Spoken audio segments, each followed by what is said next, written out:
L'entrepreneuriat. Tu te poses sûrement quelques questions autour de ce mot. Qu'est-ce que c'est? À qui ça s'adresse? Est-ce que c'est fait pour toi? Figure-toi que t'es pas le seul. On compte plus d'1,5 million de recherches sur le mot-clé entrepreneuriat sur Google chaque mois. C'est colossal. Et tu l'as vu comme moi, en ce moment, les réseaux sociaux déchaînent les foules en promouvant les vertus de l'entrepreneuriat. Plus de 6,6 millions de vidéos créées sur TikTok avec le hashtag entrepreneur. Des milliards et des milliards de vues sur le hashtag entrepreneur sur Instagram. Et je te parle même pas du nombre astronomique de requêtes avec le mot entrepreneur sur Google tous les jours. Ça dépasse l'entendement. Depuis quelques années, on entend l'entrepreneuriat partout, c'est devenu le nouveau mode de vie à la mode justement chez les jeunes. Tout le monde veut être entrepreneur maintenant. Ça fait désormais 5 ans que j'entreprends et j'ai découvert l'entrepreneuriat aux États-Unis lorsque j'habitais là-bas. Et sur les 2 dernières années, il y a vraiment eu un boom autour de ce sujet-là et aujourd'hui, c'est limite devenu bizarre de ne pas vouloir être entrepreneur. Mais tout ça, ça reste très flou. Tout ce volume de personnes qui recherchent des infos sur l'entrepreneuriat, qu'est-ce qu'ils cherchent? Ils se posent quoi comme question et quelles réponses ils veulent trouver? Qu'est-ce qu'ils peuvent vouloir apprendre? C'est à toutes ces questions que j'ai décidé de répondre dans cette vidéo. Je réponds aux questions les plus posées autour de l'entrepreneuriat. On est parti. Pour ce faire, c'est très simple. J'ai utilisé un site qui s'appelle Answer de Public qui référence les requêtes par mots-clés sur Google. En gros, il te permet de savoir quelles sont les questions les plus posées dans Google sur un sujet que tu choisis. Pour nous, c'est l'entrepreneuriat. Donc ce que j'ai fait, c'est que j'ai tapé le mot-clé entrepreneuriat dans le logiciel Answer de Public et il m'a classé par ordre de priorité les questions les plus posées autour de ce mot-clé. Ça m'a sorti cette magnifique mind map et j'ai juste sélectionné les questions qui revenaient le plus. Je vais donc commencer par la 5e en allant jusqu'à la première. Je préfère le rappeler maintenant quand même, tout ce que je vais pouvoir dire et toutes les réponses que je vais donner à ces questions n'engagent que moi. Ce n'est que ma vision des choses en fonction de mon expérience. Tu as totalement le droit de ne pas être d'accord avec moi. Et je te le dis aussi, mes réponses sont 100% spontanées. Je ne les ai pas du tout préparées. Le but, c'est que ça reste authentique. Alors, si tu es d'accord ou pas avec mes réponses, n'hésite pas à me le mettre en commentaire. Moi, ça me fera plaisir de vous lire. Et puis, je profite de ce petit moment pour te dire de t'abonner aussi. C'est important d'activer cette petite cloche. Moi, ça m'encourage à faire ce genre de concept. Let's go! Première question, du coup, c'est la 5e. Et la 5e question, c'est comment devenir entrepreneur sans argent? Alors, ma réponse, ça va être assez simple à cette question. Et encore une fois, je ne l'ai pas préparée. Et pour moi, ça coule de source. Oui, on peut devenir entrepreneur sans argent. En fait, le terme entrepreneur, ça ne veut pas forcément dire quelqu'un qui fait des millions d'euros tout de suite. À cause de tout ce qu'on voit sur les réseaux sociaux, à cause ou grâce, j'en sais rien, on peut retourner la question dans tous les sens. Mais en tout cas, avec ce qu'on consomme et ce qui nous est donné en fait par les médias, par les réseaux sociaux, etc., on associe directement l'entrepreneuriat avec réussite financière, quelqu'un qui génère des millions avec son entreprise. La vérité, c'est que n'importe qui peut être entrepreneur, même si on n'a pas d'argent, on peut entreprendre des choses. La définition même du mot entrepreneur, c'est quelqu'un qui entreprend. Alors, il y a une deuxième définition qui est celle qui va nous intéresser, c'est quelqu'un qui crée des entreprises. Mais du coup, quelqu'un qui crée une entreprise, aujourd'hui, on peut commencer sans argent. Je veux dire, il y a des solutions aujourd'hui, notamment en France, qui permettent d'être entrepreneur et de commencer un projet avec 0 €. On peut devenir micro-entrepreneur, c'est-à-dire quelqu'un qui a un statut, qui est en capacité de facturer, qui est en capacité de vendre des produits ou des services avec 0 €. Il y a un truc qui s'appelle le portail auto-entrepreneur. Ça permet de s'enregistrer, d'avoir une société. Bon, c'est une micro-entreprise, mais ça reste une société qui a le droit d'exercer en France et ça coûte 0. Ça met 1 semaine à être fait. C'est très très simple, il y a une démarche, il y a tout à expliquer. Donc bien évidemment qu'on peut devenir entrepreneur sans argent. Maintenant, les questions qu'il faut se poser pour répondre à cette question par une question, c'est pourquoi les gens veulent devenir entrepreneurs. Et en fait, le fait que cette question soit parmi les 5 questions les plus posées sur l'entrepreneuriat, moi je le prends comme quelque chose d'assez triste en fait, parce que je suis très attaché à la notion d'entrepreneuriat, j'adore ma vie parce que je suis entrepreneur, parce que j'ai choisi cette vie. Mais du coup, ça veut dire que les gens cherchent à être entrepreneurs pour l'argent. Puisque la première question qui leur vient, c'est comment je peux devenir entrepreneur sans argent? C'est-à-dire qu'on attache tout de suite la vision d'entrepreneuriat à la vision financière, à la valeur financière. Ça pose problème. Ça pose problème. Donc oui, bien évidemment, pour conclure un peu sur ma réponse et pas passer 50 ans dessus, parce que c'est une question qui pour moi coule de source, peut-être que je développerai un peu plus sur les autres questions. Bien évidemment qu'on peut devenir entrepreneur sans argent. Je sollicite même et j'incite même les gens à devenir entrepreneur, au moins à essayer d'entreprendre. Ça coûte pas très cher. Alors j'ai été coupé, désolé, mais ce que je disais, c'est que j'incite réellement les gens à essayer d'être entrepreneur, essayer ce mode de vie, essayer de créer un service ou de créer un produit pour les vendre, pour voir si ça peut être quelque chose qui, en gros, est aligné avec ses valeurs et qui peut lui permettre de générer des revenus. Parce que oui, forcément, on ne travaille pas pour rien et généralement, on devient entrepreneur pour l'argent. Mais le fait de dire ça et de voir que cette question est parmi les plus posées, ça me fait vraiment réaliser que oui, on a été nourri, et même moi j'en suis la plus grande victime, par le fait que l'entrepreneuriat est une manière de gagner beaucoup d'argent. Et donc du coup, est-ce qu'on peut commencer l'entrepreneuriat sans argent? C'est la première question qui vient. Bref, c'est assez marrant comme observation, mais moi, pour reconclure du coup, oui, on peut entreprendre sans argent, on peut devenir entrepreneur sans argent, et j'encourage même les gens à essayer l'entrepreneuriat. C'est un mode de vie qui ne convient pas à tout le monde, mais il faut essayer. Allez, on passe à la deuxième question du coup, qui est dans le sens inverse, c'est-à-dire la quatrième question la plus posée. Est-ce que l'entrepreneuriat peut me rendre riche? Ah bah, ça vient dans la continuité parfaite. Encore une fois, je te dis, je n'avais pas forcément préparé, j'avais noté les questions, mais je ne me rappelais même plus au moment où je prends mon téléphone. Est-ce que l'entrepreneuriat peut me rendre riche? L'entrepreneuriat peut te rendre riche, et j'ai deux manières d'expliquer la richesse que l'entrepreneuriat peut t'apporter, mais je vais aussi nuancer avec un troisième élément. Premièrement, la question, je pense qu'elle est au sens littéraire du terme, c'est-à-dire est-ce que financièrement l'entrepreneuriat peut rendre riche? Je pense que tu l'as compris avec tout ce qu'on voit sur les réseaux sociaux et tous les entrepreneurs qu'on voit s'exprimer, ce qui est plutôt une bonne chose pour moi. Oui, l'entrepreneuriat peut rendre riche financièrement. Moi, je suis le premier à en parler. Je suis le premier à dire que mon activité d'entrepreneur, à travers mon agence et aujourd'hui l'incubateur Le Charbon, me permet de vivre une vie qui est extrêmement sympa de manière financière. Donc voilà, j'ai la chance de pouvoir m'acheter un peu ce que je veux. Et il y a énormément d'entrepreneurs que tu vas entendre qui vont te dire que financièrement, ils sont devenus riches grâce à l'entrepreneuriat. Donc oui, la première réponse qui est financière, l'entrepreneuriat peut te rendre riche financièrement. Par contre, il y a très peu de gens, et ça faut le savoir, donc je nuance déjà une première fois comme ça, très peu de gens deviennent riches grâce à l'entrepreneuriat. La dernière fois, quand je préparais des présentations là, pour un webinaire, il y avait des stats que j'ai lus sur la création d'entreprises en France. Et c'est assez fou parce qu'il y a un entrepreneur sur 10 en France qui arrive à générer plus de 1 500 € par mois de chiffre d'affaires. Donc en gros, aujourd'hui, en France, le SMIC, c'est à peu près 1 500 € net. Et ben, il y a un entrepreneur sur 10 en France qui génère ce montant-là, donc l'équivalent d'un SMIC net par mois. Les 9 autres génèrent moins de 1 500 € par mois. Et pour aller encore plus loin avec cette statistique, la deuxième partie de la statistique disait que la moyenne, les revenus moyens des entrepreneurs en France, parmi toutes les sociétés qui existent en France, c'est 590 € par mois. Donc en fait, on a une majorité des entrepreneurs en France, et il y a plus de 3 millions d'entreprises créées en France. Ça compte les micro-entreprises, bien sûr. Donc c'est peut-être les stats qui sont un peu biaisés par ça, mais c'est quand même des entrepreneurs, les micro-entreprises, comme je l'ai dit à la première réponse. 590 €, c'est le revenu moyen par mois chez les entreprises en France, chez les entrepreneurs en France. 590 € par mois, tu fais rien. Tu fais rien. Même avec 1 500 € par mois, c'est difficile de vivre. D'ailleurs, il y a plein de gens qui s'en plaignent et je les comprends totalement. Le SMIC est très faible par rapport au prix de la vie. Avec 590 € de revenus par mois, qu'est-ce que tu fais? Et ça, c'est le revenu moyen. Donc, oui, bien évidemment qu'on peut devenir riche en étant entrepreneur. Et je pense d'ailleurs que, c'est même pas je pense, c'est la vérité, les personnes les plus riches de ce monde sont toutes des entrepreneurs. Donc la seule manière, entre guillemets, de devenir riche rapidement avec son projet, c'est d'entreprendre. Après, il y a des gens qui font des superbes carrières dans des grands groupes, etc., et qui deviennent riches. Mais généralement, ils ne deviennent jamais aussi riches qu'un entrepreneur qui a réussi. Et surtout, ils n'ont pas la liberté qui va avec. Donc oui, l'entrepreneuriat peut rendre riche, mais attention à ne pas être biaisé. Ce qu'on voit sur les réseaux sociaux et ce qu'on a envie de nous montrer, c'est que le côté, entre guillemets, le bon côté. Donc oui, tu vas avoir beaucoup de richesses créées grâce à l'entrepreneuriat. Mais avec les stats que je t'ai donnés, tu dois nuancer en te disant aussi, en sachant que l'entrepreneuriat, c'est pas égal forcément à la richesse financière. La deuxième richesse dont je voulais te parler sur les 3 points, pour répondre à cette question, c'est la richesse un peu psychologique, la richesse un peu mentale, la richesse de l'expérience, de l'aventure que va t'amener l'entrepreneuriat. Moi, ça fait à peu près 5 ans que j'entreprends. J'ai monté une première boîte que j'ai complètement crashée et une deuxième boîte que je viens de revendre. Enfin bref, j'ai plusieurs success stories comme des mauvaises stories, entre guillemets. Donc, j'ai vu un peu tous les tenants et aboutissants de l'entrepreneuriat en termes de succès et d'échecs. Enfin, même si j'ai pas beaucoup d'entrepreneuriat, attention, mais j'ai un peu vu. Et en fait, l'aventure que c'est, la passion que ça peut créer, le plaisir que ça procure, la force mentale que ça demande, et ben ça va te constituer et te consolider une richesse mentale, une richesse psychologique et une richesse d'expérience qui est incroyable. Vraiment.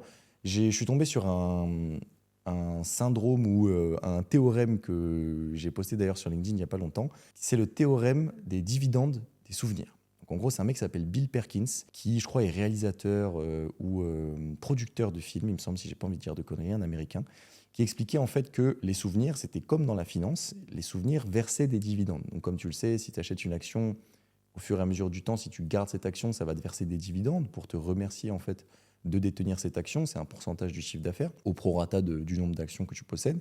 Et ben, il expliquait qu'en fait, les souvenirs aussi avaient des dividendes. C'est-à-dire que quand tu vis une expérience, et ben, plus tard dans ta vie, quand tu t'en rappelles, quand tu te le remémores ou quand tu le racontes à quelqu'un, donc l'expérience que tu as vécue, le souvenir que tu as, ça te procure de la joie, ça te procure un bon moment, ça te crée de la dopamine, etc. Ça, tu sécrètes de la dopamine.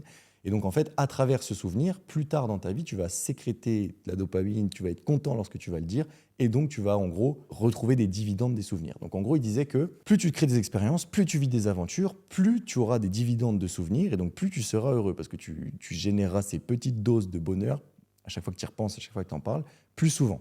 Et je pense que l'entrepreneuriat, c'est un bon vecteur de ça, parce que, mine de rien, si tu es dans le salariat ou si tu es dans l'entrepreneuriat, tu te crées plus d'expérience et tu as plus d'aventures avec ta propre boîte. Alors, il y a des salariés qui ont des vies extraordinaires, mais ça reste une infime minorité.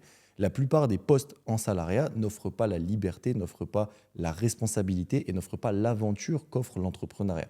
Donc, c'est beaucoup plus dur aussi qu'une vie classique entre guillemets de salarié, mais ça t'offre cette diversité d'expériences, cette diversité psychologique et cette diversité d'obstacles mentaux qui font que à la fin, tu as de plus en plus de souvenirs et tu as plus de souvenirs, tu as vécu sûrement plus de choses. Moi, je sais qu'à mon âge, par exemple, en tant qu'entrepreneur, j'ai vécu beaucoup plus de choses que mes potes qui sont salariés, même si c'est pas quelque chose de mauvais. Je parle juste de manière professionnelle, quoi. L'aventure professionnelle, j'ai vécu plus de choses qu'eux, parce que eux, il va falloir plus de temps dans leur carrière pour qu'ils arrivent au même niveau d'expérience vécue, quoi, et d'aventure. Et donc, je pense que ça t'amène une richesse, en tout cas sur le côté professionnel, une richesse des aventures, une richesse des expériences qui est hyper élevée. Et le troisième point pour répondre à cette question, là c'était une longue réponse du coup, un peu plus longue que la première question, c'était, encore une fois pour nuancer, l'entrepreneuriat permet de devenir riche. Donc la question, si je la reprends, c'était est-ce que l'entrepreneuriat peut me faire devenir riche? Mais l'entrepreneuriat peut te faire devenir pauvre aussi. Il faut en être conscient. Donc encore une fois, je ne vais pas rabâcher ce que je dis, mais les réseaux sociaux nous dépeignent une certaine idée de l'entrepreneuriat qui est idéaliste. Mais l'entrepreneuriat, comme je t'ai montré avec les stats avant, peut te rendre pauvre. Il y a des gens qui quittent tout pour entreprendre. Il y a des gens qui mettent toutes leurs économies depuis des années et des années dans un projet entrepreneurial. Et ça peut te rendre pauvre. Et ça peut te rendre pauvre sur le côté financier. Ça peut te rendre pauvre aussi sur le côté, comme je disais, mental, psychologique. Parce qu'une mauvaise aventure entrepreneuriale, si tu n'es pas prêt mentalement, ça peut te détruire.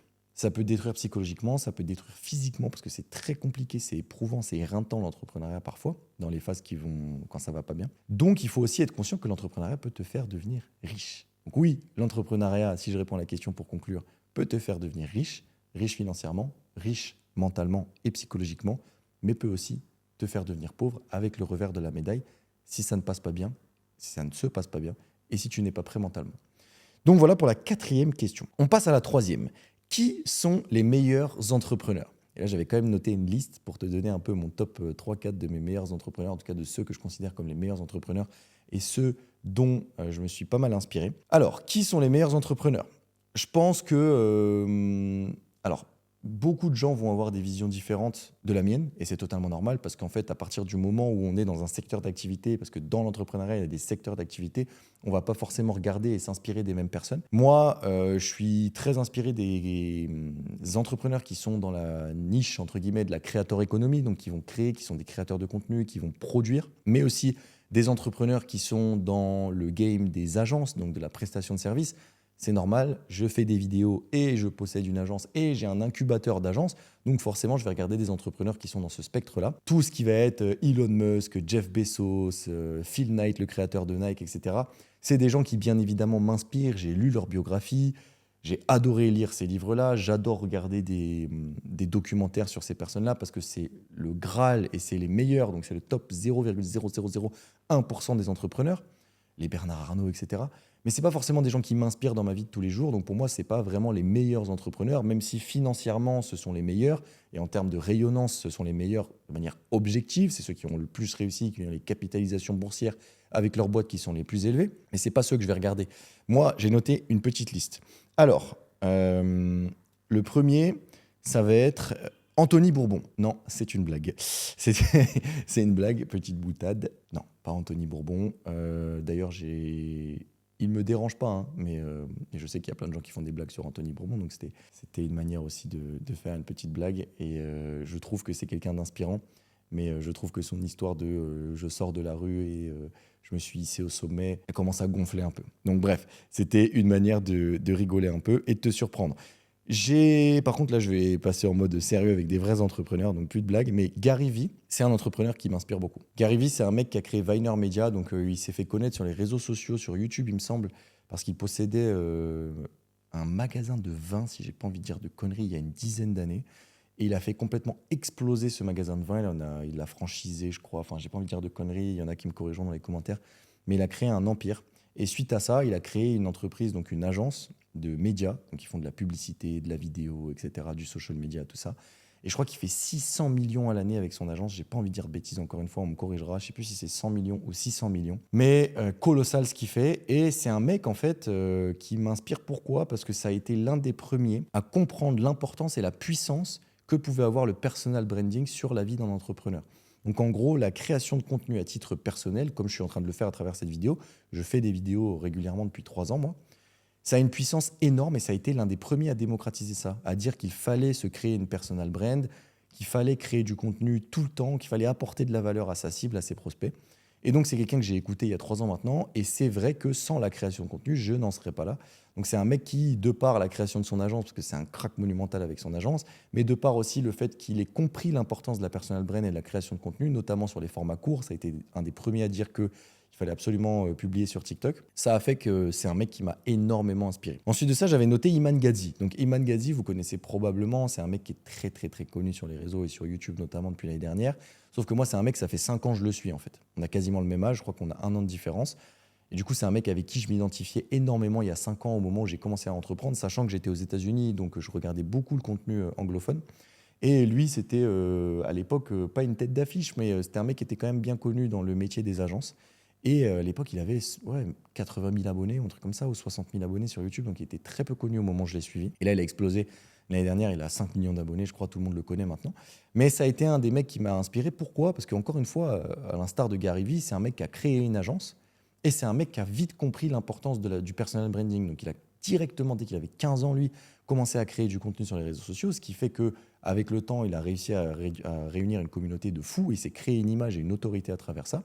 Et à côté, il a créé son agence et il s'est servi de son personal branding pour nourrir son agence et la faire grossir. Et j'ai trouvé ça fou. C'est un mec qui m'a énormément inspiré. Et mon parcours, si vous regardez un peu en détail, ressemble énormément au parcours d'Iman Gadzhi parce que je trouve que ses valeurs sont alignées avec les miennes. Et ce qui fait, j'ai envie un peu de le répliquer en France, même si, bon, pour l'instant, j'en suis très loin, mais j'ai envie d'un peu de le répliquer. Personal brand, je l'ai fait. Il faut que je travaille dessus. L'agence, je l'ai montée avec Horus. Et lui, il a monté derrière un incubateur justement d'agence, donc une formation en ligne. Et moi, je viens de monter le charbon, donc ma formation en ligne / mon incubateur qui est un peu plus gros pour le coup que lui, puisque lui, c'est juste une formation en ligne. Nous, on a vraiment un incubateur, un mécanisme d'incubation. Mais bref, du coup, mon parcours lui ressemble beaucoup et je trouve que ce qu'il fait sur les réseaux sociaux, c'est impressionnant. Tout le monde regarde ce qu'il fait et du coup, il m'inspire énormément là-dessus dans mon contenu notamment. Ensuite de ça, j'ai noté un autre entrepreneur qui s'appelle Ali Abdaal. Ali Abdaal, c'est un créateur de contenu donc, qui est devenu entrepreneur. Donc de base, c'était un médecin. Il a commencé à faire des vidéos lorsqu'il était en études de médecine. Il est devenu médecin et au moment où il est devenu médecin, en fait, il s'est rendu compte qu'il gagnait plus d'argent et qu'il préférait faire des vidéos YouTube plutôt qu'être médecin. Et donc, du coup, il est resté médecin pendant quelques années et puis il a fini par quitter son travail de médecin pour devenir créateur de contenu full-time. Et j'adore ce mec parce que hyper honnête, hyper focus création de contenu. C'est un de mes créateurs de contenu préférés. C'est quelqu'un qui a toujours gardé ses valeurs personnelles au cœur de son business. Et je m'inspire énormément d'entrepreneurs qui arrivent à faire ça, c'est-à-dire qui ne se font pas manger par leur réussite financière et leur réussite entrepreneuriale et qui ne changent pas leurs valeurs. Et donc lui, il rappelle tout le temps dans ses vidéos quelles sont ses valeurs. Et je trouve ça hyper pertinent en fait d'avoir réussi à faire un business à plusieurs millions d'euros à l'année, tout en restant lui-même. Et donc c'est en ça qu'il m'inspire. Et puis après, il y a aussi le fait qu'il m'inspire énormément en termes de productivité et de clarté d'esprit. Il est très très fort là-dessus et donc j'essaye de m'inspirer énormément là-dessus. Et un dernier entrepreneur dont je voulais te parler et que j'aime beaucoup, qui crée aussi du contenu mais un peu moins, plutôt du contenu texte, c'est un mec qui s'appelle Matt Gray. Donc lui, pareil, multi-entrepreneur, a fait pas mal de choses dans sa carrière, etc. Mais je te laisserai aller regarder ses contenus. Il fait du contenu qui diffère dans le sens où il est pratico-pratique, son contenu. Et en fait, je trouve ça hyper intéressant. Et lui, je crois qu'il a une boîte de formation en développeur web, si je dis pas de conneries. Et donc, il fait pareil, des millions et des millions à l'année. Et il m'inspire parce qu'en fait, c'est un mec qui arrive à déconstruire les process à l'intérieur d'une entreprise de manière incroyable. Il va t'expliquer, il va réussir à te processer et à t'automatiser tout ce qui se passe au sein d'une entreprise qui fait plusieurs millions à l'année de manière extrêmement simple et extrêmement logique. Et j'adore les gens, moi, qui ont ce côté un peu pédagogue et qui arrivent à synthétiser des choses de manière à les rendre, en gros, lisibles, compréhensibles par des gens qui n'y connaissent rien. Et donc, ce mec-là m'inspire énormément là-dessus. Et puis, je m'inspire beaucoup de ce qu'il fait pour processer en interne, dans mes entreprises, ce que je fais, etc. Donc, voilà, c'est des gens, tu devrais aller regarder. Ce qui est cool, c'est que ils font tous du contenu, du coup, c'est-à-dire qu'ils sont tous visibles sur les réseaux sociaux. Tu pourras aller regarder ce qu'ils font. Et d'ailleurs, je te disais citer les 4. Là, j'en ai plein d'autres qui m'inspirent, des entrepreneurs, mais qui ne sont pas visibles. Je t'ai cité ceux-là pour que tu puisses aller regarder ce qu'ils font. Voilà pour cette 3e question.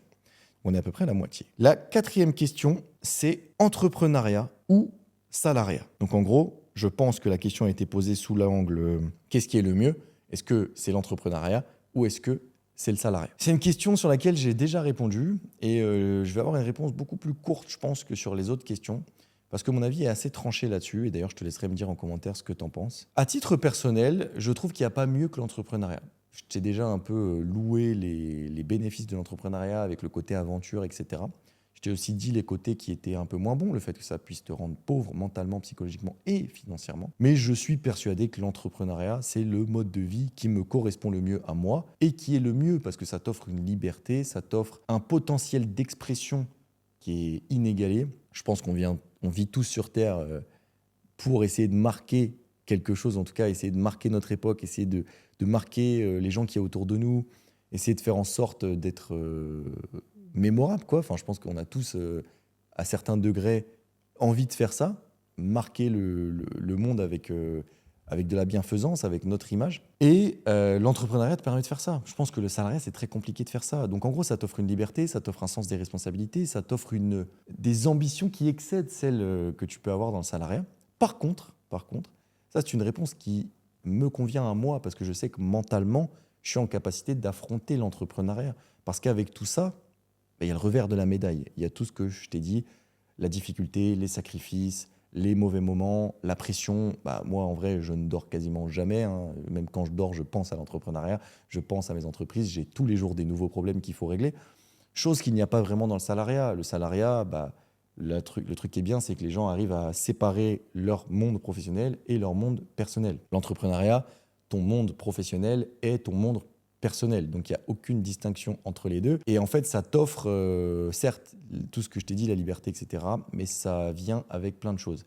Et le salariat n'a pas tout ça. Donc pour moi, à titre perso, l'entrepreneuriat, c'est bien mieux que le salariat. Si tu n'es pas une personne qui, au fond de toi, sait qu'elle est en capacité d'entreprendre, qu'elle n'a pas vraiment envie d'entreprendre, que mentalement, tu sais que tu es un peu plus faible, et il n'y a pas de mal à ça. Je veux dire, il y a des gens qui sont très forts mentalement parce qu'ils ont vécu des choses, et d'autres qui ne sont pas forts mentalement. Je veux dire, tout le monde a son mental, sa force mentale, et le salariat, c'est beaucoup mieux. C'est beaucoup mieux parce que les gens crachent sur le salariat, et souvent dans l'entrepreneuriat, on utilise, et les gens utilisent en termes de communication, l'effet un peu clivant de cracher sur le salariat, même moi, ça m'est un peu arrivé. Mais le salariat, c'est quand même ce qui se fait de mieux en termes de stabilité, de confort de vie. Comme je le dis, tu peux séparer la vie perso, la vie pro. Tu peux, entre guillemets, après 18 heures, avoir une vie que tu as envie d'avoir. Alors, encore une fois, il faut que tu sois bien dans ta vie de salarié parce que c'est horrible d'être salarié dans un endroit ou dans un environnement qu'on déteste. Mais si tu es bien salarié, l'argent tombe à la fin du mois à partir du moment où tu es sérieux et que tu as fait ton travail. Tu peux avoir une vie à côté, tu peux avoir des passions, tu peux avoir des loisirs.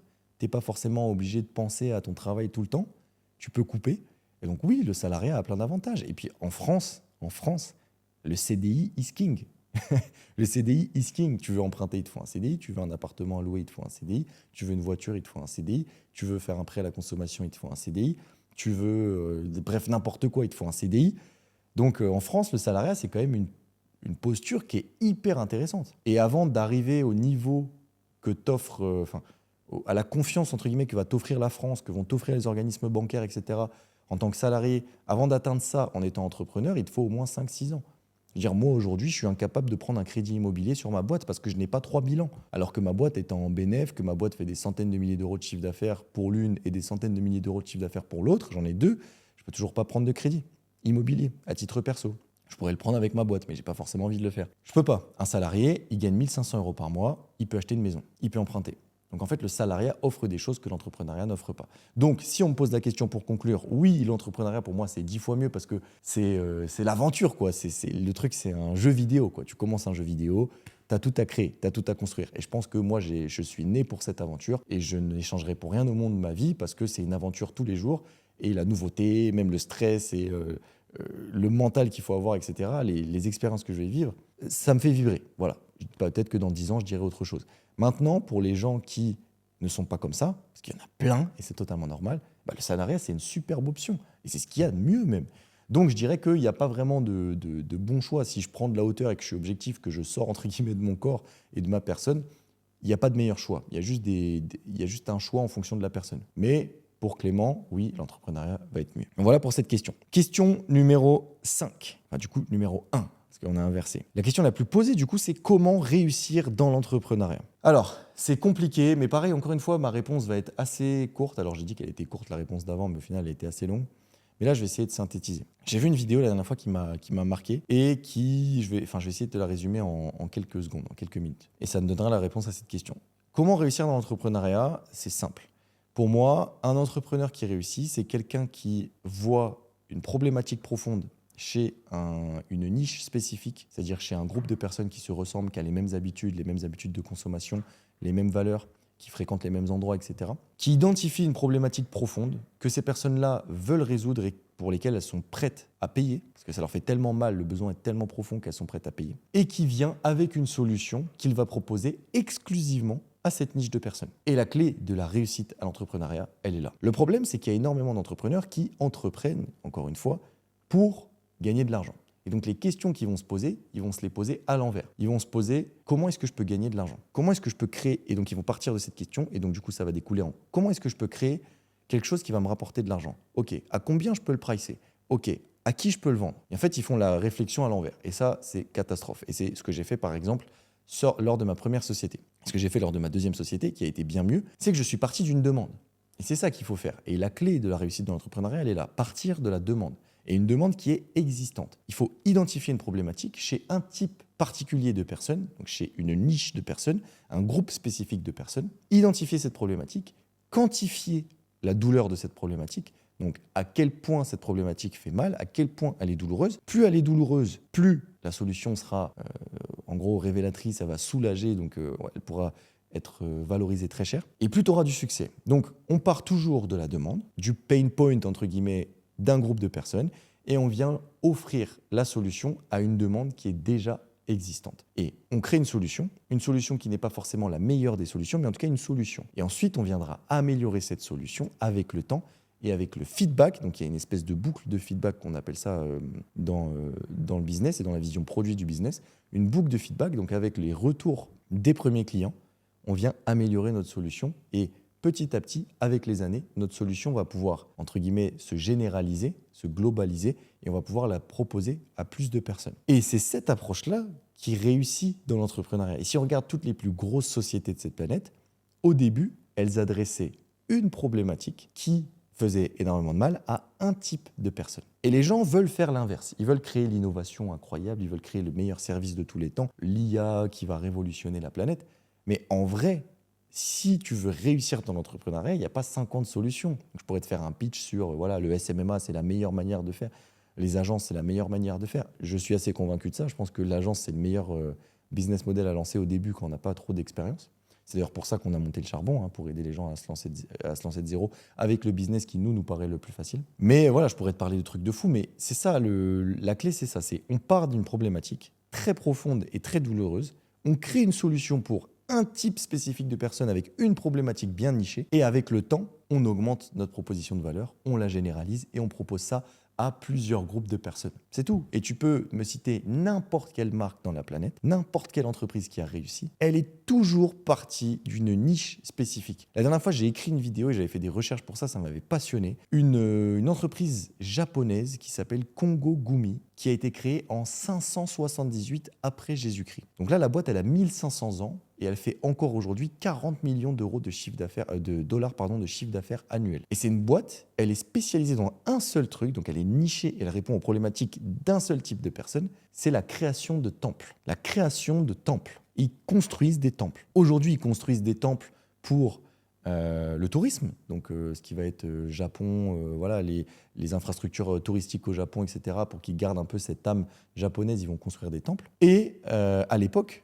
c'était pour les familles royales. Donc ils construisaient des temples, des demeures pour les familles royales et tout ce qui va être pratique religieuse. Et ils ont duré 1500 ans. Donc en fait, quand j'ai fait la vidéo, ça m'a passionné. Je me suis dit, wow, c'est incroyable et tout, c'est un truc de fou, mais on en revient à la même chose. La niche, donc, imagine, ils nichaient, enfin ils étaient nichés, tellement nichés eux, que c'était assez ouf. Ils pouvaient cibler uniquement les familles royales.